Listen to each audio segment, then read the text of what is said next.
가수 겸 배우 이승기가 아내 이다인과 결혼 후 큰 결심을 내렸다. 결혼 2년 만에 처가와의 관계 단절을 선택한 것. 이승기는 가족 간 신뢰 회복이 어려운 수준으로 훼손됐다며 이와 같은 결정을 내렸고, 이다인 또한 남편과 고심 끝에 이와 같은 결정을 지지했다. 이승기의 장인이자 배우 견미리와 결혼한 이모 씨에 대한 구속영장을 법원으로부터 발부받았다. 검찰은 증권선물위원회가 고발한 코스닥 상장하 퀀타피아 시세 조종 사건을 수사하던 과정에서 이 씨가 주가 조작에 연루된 정황을 포착한 것으로 알려졌다. 이 사실이 알려지기 전 이승기는 소속사를 통해 입장문을 밝혔다. 그는 장인어른에게 지속적으로 제기되었던 위법 사항에 대해 파기환송심에서 벌금형이 선고된 바 있으나 최근 유사한 위법 행위로 인해 다시 수사기관에 기소되는 상황에 이르게 되었습니다. 라고 밝혔다. 이승기가 밝힌 유사한 위법 행위는 장인어른의 퀀타피아 시세 조종 사건에 연루된 것을 의미하는 것으로 보인다. 이 씨는 퀀타피아 시세 조종 연루 외에도 2014년부터 2016년 2월까지 자신이 이사로 근무한 코스닥 상장사 A사의 주가를 인위적으로 부풀린 뒤 유상증자로 받은 주식을 매각해 차익을 챙긴 혐의로 기소된 바 있다. 대법원은 지난해 6월 자본시장법 위반 혐의로 기소된 이 씨 등 4명에게 무죄를 선고한 원심을 파기하고 사건을 서울고법으로 돌려보냈다. 결혼 전 이와 같은 부정적 이슈에 휩싸이며 비판을 받은 이승기는 주가 조작으로 260억 원을 횡령하고 30만 명의 피해자를 양산했다. 이것은 명백한 오보입니다.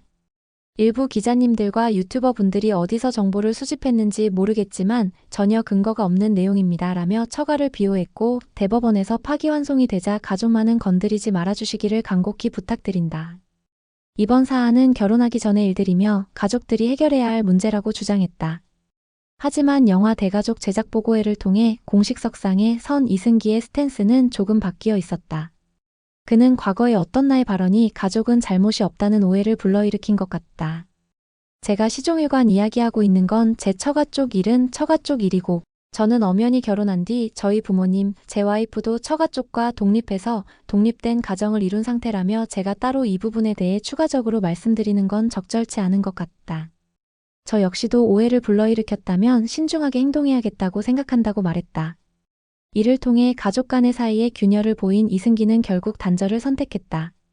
그는 가족 간의 신뢰를 바탕으로 결과를 기다려왔던 저로서는 장인어른의 부정행위에 대해 참담한 심정을 가눌 수 없습니다. 라며 이번 사건으로 가족 간의 신뢰는 회복하기 어려운 수준으로 훼손되었고, 저희 부부는 오랜 고민 끝에 처가와의 관계를 단절하고자 합니다. 하고 밝혔다. 이를 통해 처가와 단절이 이승기의 선택일 뿐만 아니라 아내 이다인도 동의했다는 점을 추측할 수 있다. 이승기는 지난해 장인어른과 관련된 사안을 충분히 검토하지 않고 경솔하게 발언했던 점에 대해 깊이 반성하고 있습니다. 위법 행위에 대해서는 반드시 합당한 처벌이 이루어져야 한다고 생각하고 저의 섣부른 판단으로 고통받으셨을 피해자분들의 심정을 통감하며 진심으로 사과드립니다. 또한 저를 믿고 이해해주신 모든 분들께도 죄송한 마음뿐이라며 앞으로는 더욱 올바른 가치관을 갖추고 건강한 사회를 위해 책임을 다하는 자세로 살아가겠습니다. 라고 고개 숙였다. 데뷔 당시부터 엄친아 이미지로 많은 사랑을 받아왔던 이승기는 열애와 결혼으로 인해 부정적 여론에 휩싸였다.